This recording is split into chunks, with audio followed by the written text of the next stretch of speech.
It is Sunday the 23rd of March. Not a lot's happened this weekend. I've been off work. We tried to get the boys to go out for a walk today, which is Sunday, and neither are interested. George is in full play mode around the house and garden. Matthew's on his Switch with his friends and a WhatsApp video call with them, so that seems a bit pointless. Amy was up at like 5 o'clock then this morning, so I'm on night tonight, so I've got up and said to her, like, just go for a nap for an hour, bit of peace and quiet, because apparently they've been a bit spiky today, so hopefully she'll have an hour or two sleep or something. I did want to add this little video though, because I had a talk with Matthew yesterday, I think it was, about his upcoming SATS, of which he starts his like practice SATS this week coming up. So he's got to be in school an hour earlier, and he will be doing basically his SATS, what he's doing in May, doing a practice of them this week. So I suppose it's good because it gives him a bit of a tester into it. He's never done like tests before, so it gives him a bit of a taster so that when it comes to May they don't freeze probably. I'm guessing that's the point of it. That's what his teacher said to me anyway. So I'm going to add that little bit in, and then whatever else happens today, which ain't going to be a lot unfortunately, but all the latest videos recently have been really long, so this will be a short one for you. What date is it today? So 23rd? No, the 22nd, I think. Let me check. A few days for your birthday. Yeah, 20 seconds. A few days for your birthday. What time is it? 6:44. 6:44. Yeah. How long have you been up? About an hour? Yeah. Longer than that actually. 5:30 you guys got up. But yeah, Saturday. Yep. Good week at school?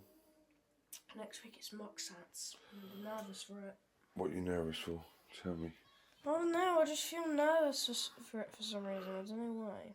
All you need to do, right? Take some advice from someone that knows. All you need to do is just try your best. That's it.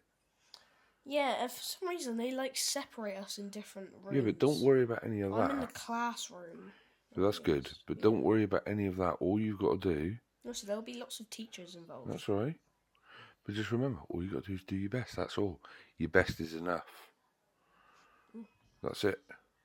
Is this going to determine which classes you go in next year? We've got 3 more of each paper of practice SATS. Is it this week coming up?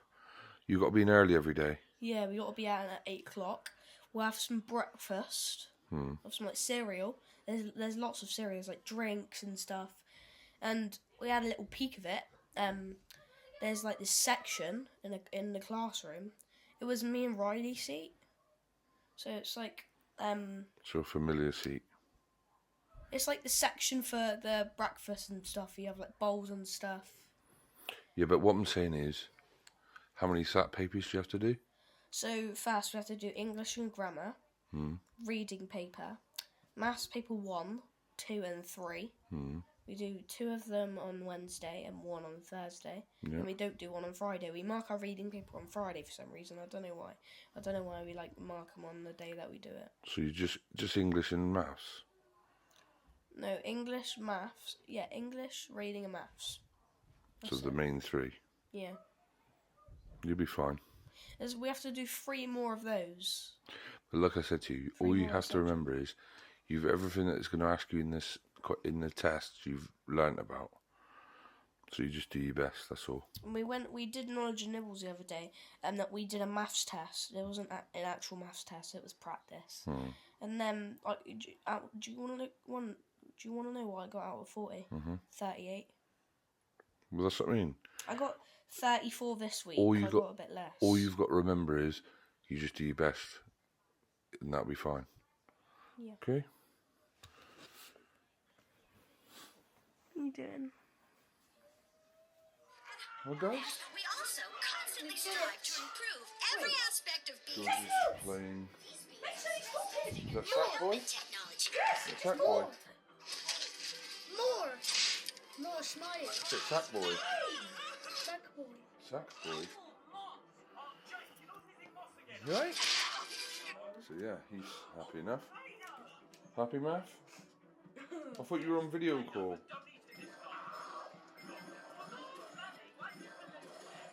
What are you doing? I thought you were on video call. I am. No, I'm not. you're back on your headphones, but you got your phone on. I'm not going to watch the phone now. Let's go back now and then there's a mic now. Alright, just put it on top. Let's go and some. Okay, George. Huh? So you're on the headphones now. Yeah, I'm on the headphones. Right, no arguing. Huh? No arguing. Yeah. What? What are you saying? Say it nicely. Ice cream, please, Daddy. Okay, one more, alright? Good boy. That girl was hot. She's my cousins. Yes, all the cousins.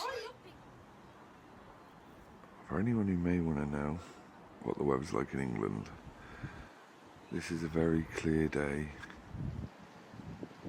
It is though, only, and it's 12 degrees, look. Not sure you can see that.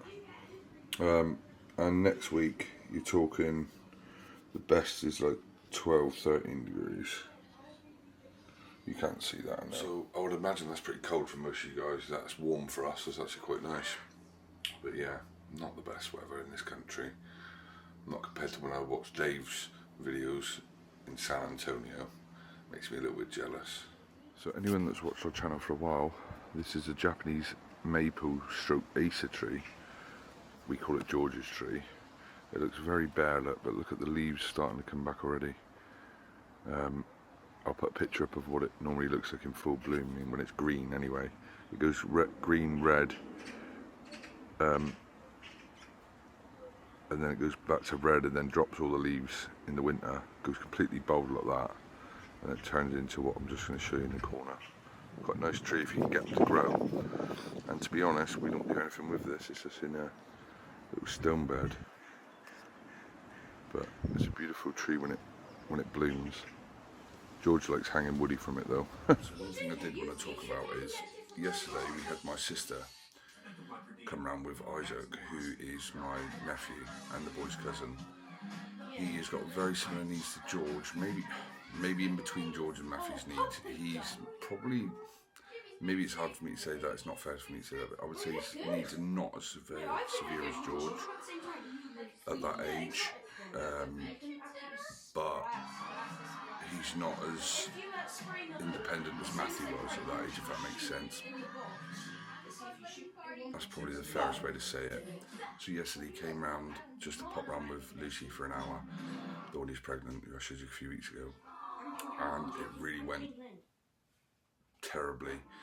I think I've come to the conclusion, she said, shall I pop up with Isaac for an hour? I said, yeah, bring him up. And it did not go well. George was so distressed straight away because Isaac's trying to touch like all this stuff behind me. And it's not Isaac's fault, he doesn't understand like George. So I felt really bad for both of them. Both of them got really, really upset. Both of them sort of going into meltdown. So Lucy like abandoned and went home. Felt really crap. Really, really crap. Because of course you put all these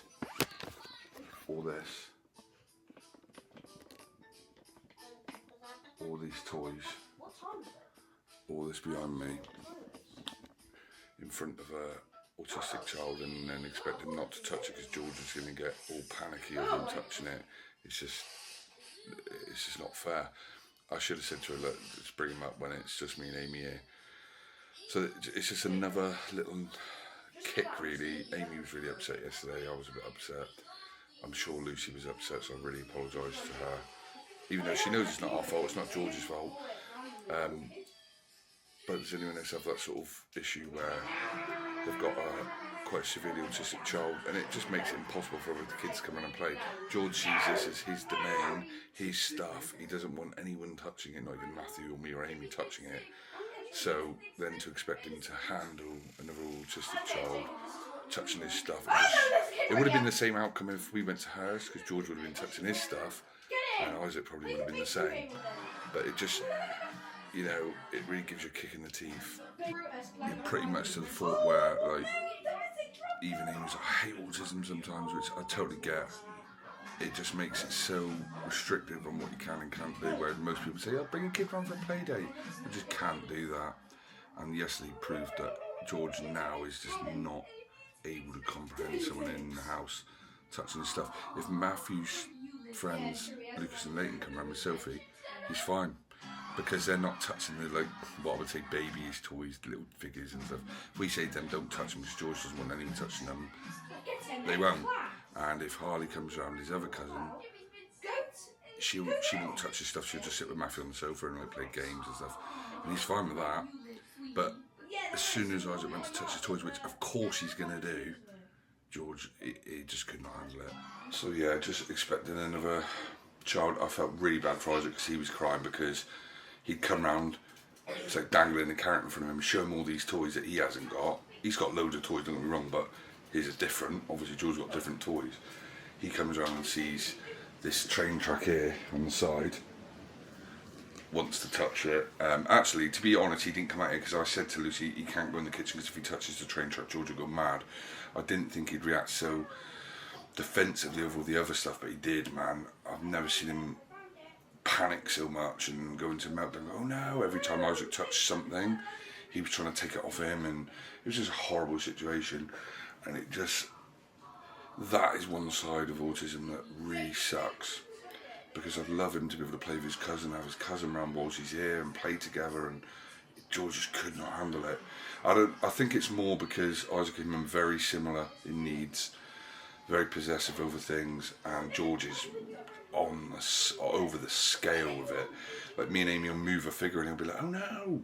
So you imagine then you put another autistic child touching everything. It's not Isaac's fault, don't get me wrong, by a million years it's not his fault. It's my fault. I should have said to Lucy, look, don't, it's not a good idea.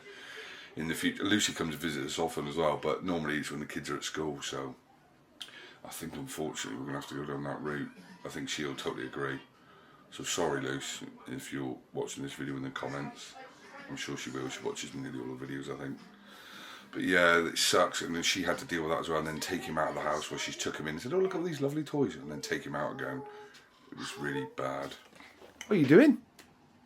What are you doing? Boss baby, and medicine. Boss. Excuse you. Boss baby, medicine baby. What, you want me to tape it here? So, this is what he does. He wants me to type it in. Come here then. Boss. Daddy. Hang on. No. What? Boss baby what? Boss baby medicine. Medicine. It's cold outside, isn't it? Have a look. Is that the right one? Two babies. Is that the right one? Thanks. Blanket. Oh yeah, there's a baby in a blanket. So yeah, if anyone's in the same boat and you feel like you can't even have family round, that's how restrictive it is. I have got someone coming here next week, which I'm really looking forward to. A friend of mine, Al Lewis, who's got an autistic son, Paul, who's like in his 20s. He's like, we call him the grandfather of autism. He's like the leader of our autism dads group that we've got, like a small group. His son Mark is coming round as part of his degree and his dissertation to interview me and Amy regarding the effects what autism has on the family in your daily life. I think that's pretty much how to put it. I don't know exactly what the course it is he's doing. I'll find out and I'll let you know when he's been, but he's coming next Thursday to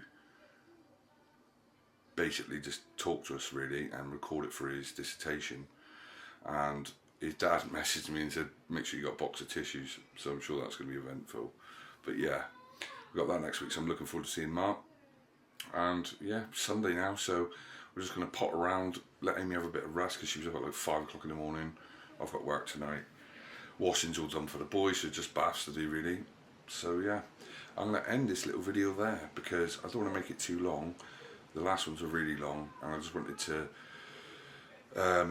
basically put in the journal of videos the situation what happened with my nephew yesterday, which was really crap, and show Matthew's worry over his SATS really, because I want him to look back on that in the future when he comes to doing his SATS and go, actually I did alright.